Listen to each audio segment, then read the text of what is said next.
장갑차는 전장의 택시라는 별명을 가지고 있습니다. 이런 별명을 얻게 된 이유는 장갑차가 현대전장에서 병력을 신속하고 안전하게 이동시키는 중요한 역할을 수행하기 때문입니다. 택시가 승객을 원하는 목적지로 이동시키듯이 장갑차도 병력들을 전투가 벌어지고 있는 최전방 지역으로 안전하게 수송합니다. 장갑차는 다양한 지형을 빠르게 이동할 수 있는 기동성을 바탕으로 병력들이 신속하게 위치를 이동하거나 후퇴할 수 있게 하여 전술적 이점을 제공합니다. 하지만 전투 현장까지 옮겨주기만 한다면 병력의 생명과 안전을 보장할 수 없는데요. 장갑차는 총탄, 파편, 폭발물 등의 공격으로부터 병사들을 보호합니다. 그리고 다양한 장비와 무기를 탑재하여 전투 지원, 구호 활동, 정찰 등의 다목적성은 전장에서 장갑차의 활용도를 극대화합니다. 대한민국은 기갑 장비 개발에 있어서는 세계 최고 수준인데요. K2와 같은 전차뿐만 아니라 장갑차에서도 뛰어난 능력을 발휘하고 있습니다. K21, K808은 우리 군에 실전 배치되어 기갑 전력의 든든한 한 축으로 활약하고 있으며 레드백은 호주에 수출되어 K방산의 위상을 드높이고 있습니다. 그런데 레드백의 호주 수출에 이어 한국의 장갑차가 또 한 번 수출 잭팟을 터트릴 기회가 찾아왔습니다. 사우디아라비아에서 무려 1000여 대에 달하는 장갑차 도입 사업을 추진 중인데요. 이 사업에 한화에어로스페이스의 타이곤이 유력한 후보로 떠오르고 있습니다. 그래서 준비했습니다. 오늘은 타이곤의 사우디아라비아 장갑차 도입 사업 선정 가능성에 대해 알아보겠습니다. 여러분의 구독과 좋아요가 꺼리튜브 운영에 많은 힘이 됩니다.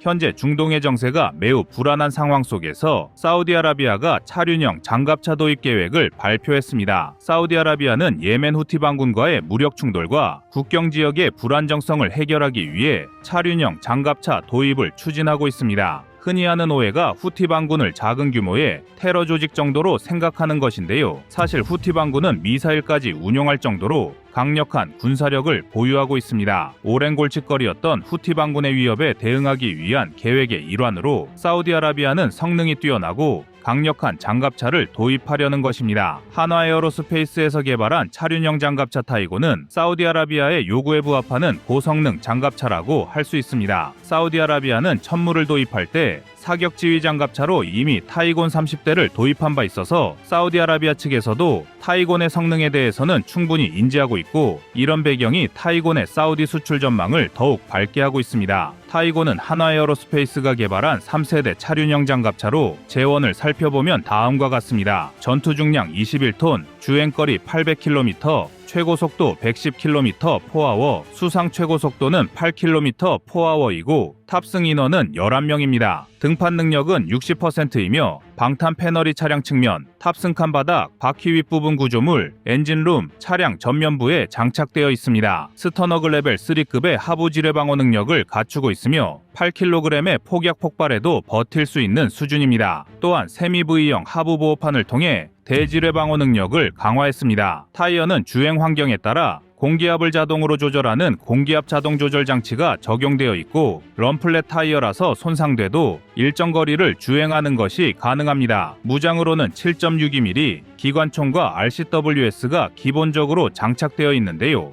RCWS는 30mm와 12.7mm 두 가지 버전이 있습니다. 또한 이동 중 병력들의 피로도를 낮춰주는 충격 저감, 좌석이 설치되어 있고 상부에 해치가 있어 긴급 상황에서 탈출할 수 있습니다. 이번 사우디아라비아의 차륜형 장갑차 도입 사업에는 여러 국가들이 관심을 보이고 있는데요. 유럽과 중국도 적극적으로 참가할 것으로 예상되지만 정치적 이유로 무기 금수 조치가 빈번한 유럽 무기와 품질을 장담할 수 없는 중국산 무기는 사우디아라비아가 선택할 가능성이 낮습니다. 그 대신 신뢰할 만한 성능과 빠른 납기, 유연한 기술 이전, 정치적 이해관계가 없는 대한민국의 타이곤이 선정될 가능성이 높다는 평가가 많습니다. 사우디아라비아는 각국에서 여러 종류의 장갑차를 도입하여 무기체계의 일원화가 시급하기 때문에 모든 장갑차를 교체할 경우 사업 규모를 최대 10조 이상이 될 수도 있어서 사업 수주에 성공하기만 하면 그야말로 K방산의 또 하나의 기념비적인 성과가 될 것으로 예상됩니다. 하지만 국내에서 타이곤이라는 이름 자체가 낯설 수도 있는데요. 타이고는 과거 우리 육군의 차륜형 장갑차 도입 사업에서는 탈락했기 때문입니다. 그러나 아랍에미리트에서 진행된 장갑차 현지 시험 평가에서 타이고는 미국의 스트라이커 등 여러 경쟁 모델을 제치고 높은 평가를 받은 바 있습니다. 아랍에미리트는 총 10개의 후보 모델을 대상으로 엄격한 시험 평가를 실시하였으며 이 과정에서 타이고는 탁월한 성능을 입증했습니다. 한화에어로스페이스는 사우디의 장갑차 도입 사업에 열의를 가지고 참여하고 있는데요. 사우디에서 요구하는 조건을 충족하기 위해 기존의 타이곤을 대폭 개량할 것으로 알려져 있습니다. 우선 방호력 부분에서 지뢰 및 즉석 폭발 장치로부터 병력을 보호할 수 있는 강력한 방호력을 갖춰야 합니다. 이는 중동 지역의 특성상 지뢰 및 IED 공격이 빈번하기 때문에 필수적인 조건입니다. 그리고 기동성을 더욱 향상시키기 위해 새로운 서스펜션 시스템과 강력한 엔진을 장착할 계획이며 병력 수송 능력을 높이기 위해 내부 공간을 확장하고 다목적 임무 수행 능력을 높이기 위해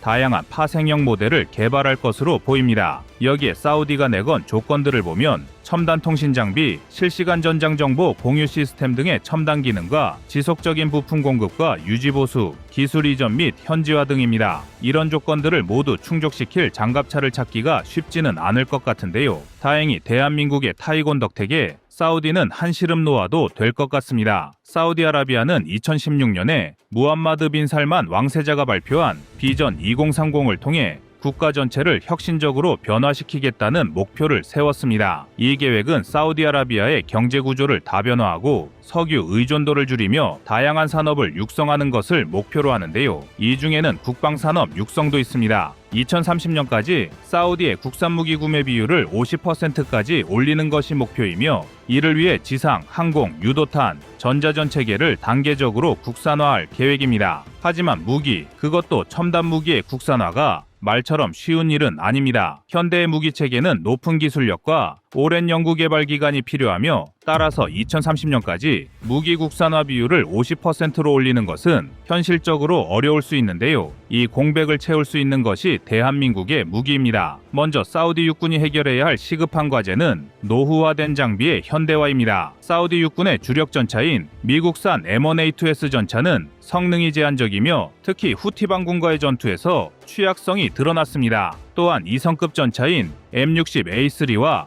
AMX-30SA도 도입된 지 40년이 넘어 전량 대체가 시급한 상황입니다. 이러한 전차들을 대체하기 위해 한국의 K2 전차와 같은 현대적인 전차 도입이 필요하며 장기적으로 1,500대 이상의 전차를 도입할 것으로 예상됩니다. 장갑차 역시 마찬가지입니다. 사우디 육군은 걸프전전에 도입된 M2A2 브래들리 장갑차와 AMX-10P 장갑차를 보유하고 있지만 이들 역시 노후화되어 교체가 필요하고 앞서 언급한 것처럼 타이곤이 유력한 후보로 지목되고 있습니다. 사우디 해군 역시 해상교통로 보호 등을 위해 전력 증강이 필요한 상황입니다. 현재 사우디 해군의 주력 전투함은 알리아드급 호위함 3척과 알마디나급 호위함 4척, 바드르급 초계함 4척인데요. 이들 함정은 모두 노후화되어 신형함 도입이 계획되어 있으며 한국의 HD 현대중공업이 설계한 수출형 호위함 HDF-3800 SA와 스텔스 선형의 초계함 HDF-1400이 유력한 대안으로 제한되고 있습니다. 또한 잠수함을 보유하고 있지 않은 사우디는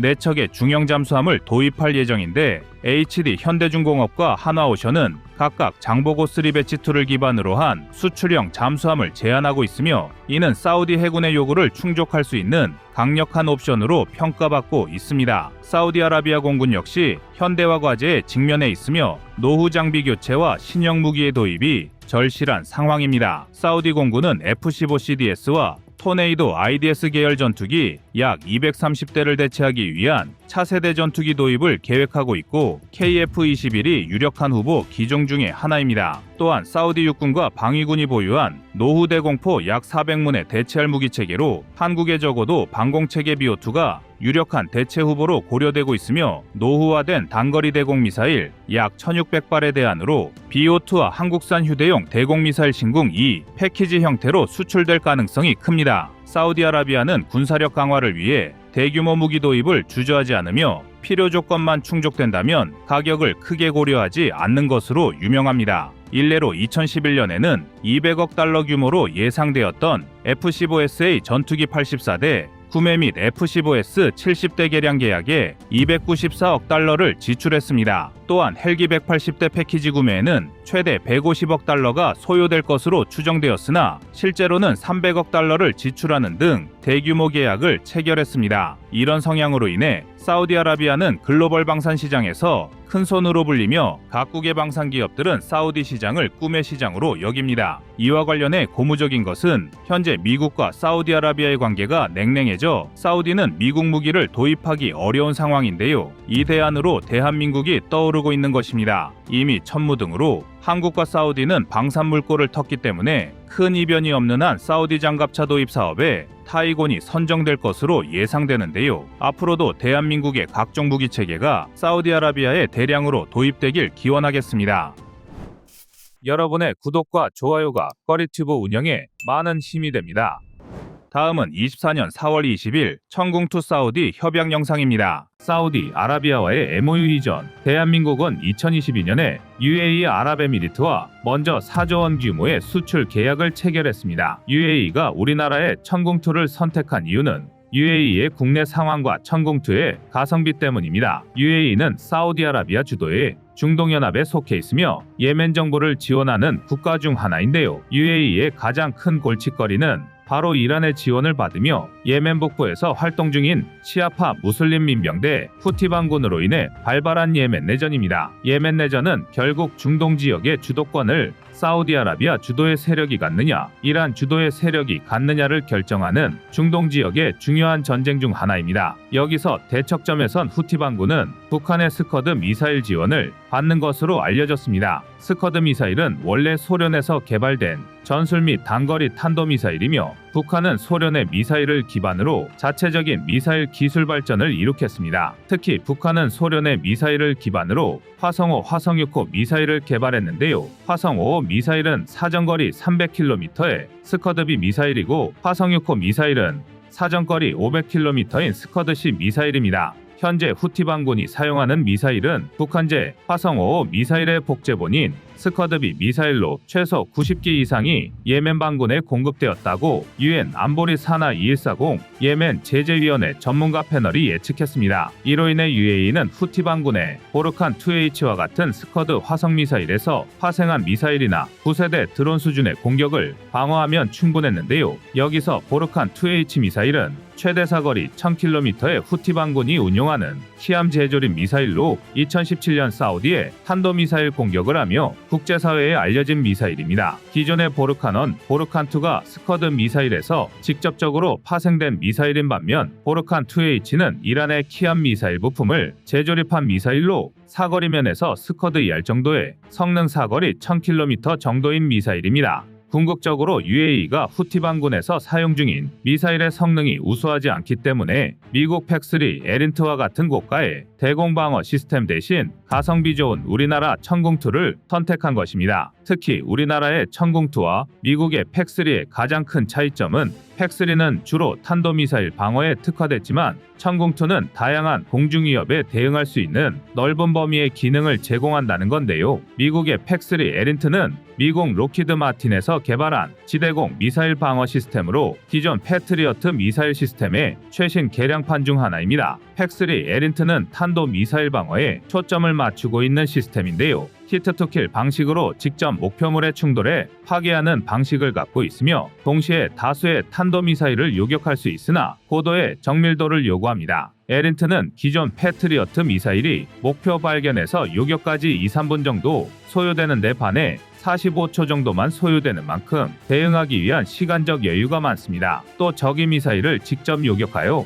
명중률과 격추율을 높인 최신형 패트리어트 미사일입니다. 특히 2003년 이라크 전쟁에서 100%에 가까운 요격을 보였을 정도로 실전에서도 검증되었다는 것이 장점입니다. 반면 천궁2는 우리나라가 자체 개발한 중거리 지대공 미사일 방어 시스템인데요. 천궁2는 대한민국 방위사업청과 국방과학연구소 ADD, LIGNX1이 공동 개발한 한국형 패트리어트입니다. 특히 천궁2 시스템은 주로 북한의 항공기, 무인기, 탄도미사일과 같은 공중위협에 대응하기 위해 설계되었습니다. 수직 발사를 통한 전방위 사격 능력과 고속 비행체에 대응할 수 있는 능력, 정밀유도 조종 기능을 갖춰 우수한 명중률을 자랑하는데요. 직경 275mm, 중량은 400kg의 마하5의 속도로 고체 로켓을 활용하고 있으며 자세를 제어할 수 있는 측추력기와 궤도를 수정할 수 있는 셔터 제어 측추력기의 추진체를 가지고 있습니다. 측추력기는 로켓이나 미사일의 추진 방향을 조정하는 기술로 미사일의 추진체 노즐 내부에서 추진력의 방향을 변화시켜 미사일의 비행 경로를 제어하는 중요한 역할을 수행합니다. 이처럼 측추력기는 미사일의 노즐에서 발생하는 추진가스의 방향을 조절하여 경로를 미세하게 조정할 수 있는데요. 미사일이 비행 중 다양한 조건과 상황으로 인해 경로를 빠르게 조절해야 할 경우 정밀한 조정을 가능케 하는 기술입니다. 또한 탄도미사일처럼 빠르게 움직이는 목표물을 요격하기 위해 측추력기가 정확성을 높이는 데 일조합니다. 복잡한 비행 경로를 따라가거나 급격한 방향 전환으로 다양한 위협에 능동적으로 대응할 수 있도록 해주기도 합니다. 이처럼 측추력기는 고속으로 접근하는 적의 미사일에 대해 빠르고 정확하게 대응하여 요격 성공률을 높여주는 천궁2에게 필수적인 장치입니다. 이러한 기술적 진보는 우리나라의 미사일 방어 시스템이 세계적 수준의 기술력을 보유하고 있음을 보여줍니다. 또한 천궁2는 다기능 페이사 레이더와 50km에 달하는 항공기요격 유효사거리에 20km의 요격고도를 자랑하는 중장거리 지대공 미사일 시스템을 운용하고 있는데요. 페이사 레이더는 여러 대의 발신기로 서로 다른 전파를 송수신하여 전파의 방향을 한 군데로 집중시키는 방법을 사용하는 레이더 종류입니다. 흔히 수동형 전자주사식 안테나라고 하며 IE802.11AD는 60GHz를 사용하지만 페이사로 안테나를 구성해 전파를 송수신합니다. 페이사 레이더의 가장 큰 장점은 기계적 구조가 적다는 점인데, 이는 복잡한 기계식 회전보다 360도 방향으로 빠른 스캔이 가능하고 전자기술의 발달에 따라 특정 방향에 다수의 빔을 집중시켜 여러 미사일을 실시간으로 추적하고 스캔하는 능력입니다. 특히 2017년 천궁2 시험 발사 당시 100% 명중률에 40km나 떨어진 타겟을 정확히 명중하기도 하는 등 명중률 면에서 우수한 성능을 보인 요격 시스템임을 입증했습니다. 심지어 천궁2에서 발사하는 유도탄의 최대 사거리는 40km로 고도는 14에서 20km에 달하는 중장거리 대공방어 시스템인 유도 무기 체계인데요. 미국의 팩3는 우리나라의 천궁2와 달리 약 20km의 유도탄 사거리와 15km의 유도탄 고도로 천궁2에 비해 상대적으로 짧은 사거리의 유도무기 체계입니다. 미국의 아이언돔이라 불리는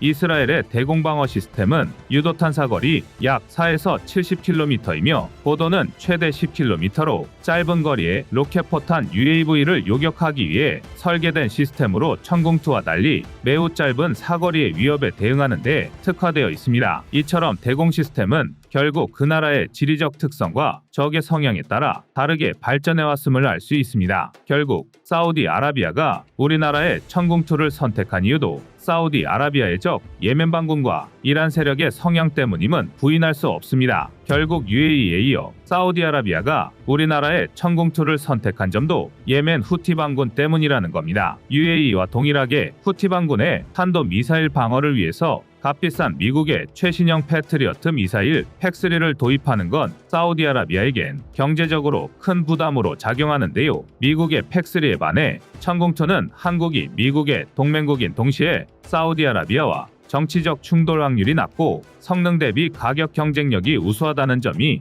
선택의 이유이기도 합니다. 국토 면적을 감안할 때도 사우디아라비아가 천궁2의 발주 증가를 추가로 요청할 가능성도 높아 보입니다. 사우디아라비아의 국토 면적은 전 세계에서 13번째로 큰 국가이며 우리나라에 비해 약 21배 이상 큰 면적을 가지고 있습니다. 우리나라는 현재 대략 7대 정도의 천궁2와 200발의 유도탄을 보유하고 있는데요. 사우디의 국토 면적을 고려할 때 10대 이상을 요청하는 사우디와의 수출 계약은 국토 면적 대비 턱없이 부족한 숫자임을 부인할 수는 없습니다. 결국 사우디와의 수출 계약은 기존 천궁2의 10대 수출 대수보다는 증가할 전망으로 보입니다. 또한 천궁2의 수출 대수의 증가는 결국 양산 단가를 저렴하게 하고 궁극적으로 K방산 수출에 긍정적인 효과를 가져오게 됩니다. K방산의 호재는 그뿐만이 아닙니다. 오는 11월 미국 대선에서 트럼프가 재집권할 경우 나토를 부정하는 트럼프의 성향으로 인해 세계 각국의 방산 수요가 증가하고 이는 K방산의 성장세에 도움이 되리라 기대됩니다. 심지어 이라크가 새로운 방공 시스템 도입에 착수하면서 UAE와 사우디아라비아를 넘어 세 번째로 천궁2를 수출하는 국가가 탄생할지도 모릅니다. 이라크는 현재 방공 체계가 노후화되어 있고 러시아, 우크라이나 전쟁으로 인해 러시아산 방공 체계를 도입할 경우 따라올 국제 제재가 부담스러운 상태입니다. 이미 2014년 러시아산 중거리 방공 체계에 판치르 S1을 구입했고 이어 S300, S400을 도입하려 했지만 실패했습니다. 결국 이라크 내에선 러시아산 무기에 대해 신뢰도가 떨어진다는 내부 평가를 하고 있습니다. 이는 이라크가 러시아산 무기를 대신할 새로운 활로를 모색하고 있음을 의미합니다. 그렇다고 이라크가 지속해서 자국 영토에서 미군을 철군하라고 요구하고 있는 상태에서 미국의 방공 체계를 받아들일지도 미지수입니다. 과거 이라크는 미국의 어벤져 미사일 40개와 포크 21의 중거리 지대공 미사일 3개 포대를 요구했지만 어벤져 8개 체계만 받는데 그쳤습니다. 이란 역시 이라크의 방공 시스템을 판매할 가능성이 있긴 하지만 눈에 불을 켜고 반대하리라 예상되는 미국이 존재하는 한 이란의 방공 체계 도입도 부담스럽습니다. 결국 최종적으로 국제적인 정세에 따른 부담이 적은 우리나라의 천궁2를 눈독 들이고 있는 건 이라크로서는 당연한 선택일지도 모릅니다. 결국 국제 정세의 복잡한 이해관계 속에서 그나마 국제 제재에서 자유로운 우리나라의 외교적 위치 그리고 다른 국가의 방공 시스템과 비교할 때 훨씬 저렴하면서도 성능은 좋은 우리나라의 무기체계 및 방공 시스템의 가성비는 중동 국가가 우리나라의 방산 무기를 선호할 수밖에 없는 이유입니다. 이젠 UAE와 사우디아라비아를 넘어 이라크에서도 K방산을 선호하는 흐름은 우리 대한민국이 목표로 하는 세계방산 수출 시장 4위를 달성하는데 원동력이 될 것입니다. 앞으로 K방산 수출의 범위가 어디까지 이어질지 귀추가 주목됩니다. 이상 꺼리튜브였습니다.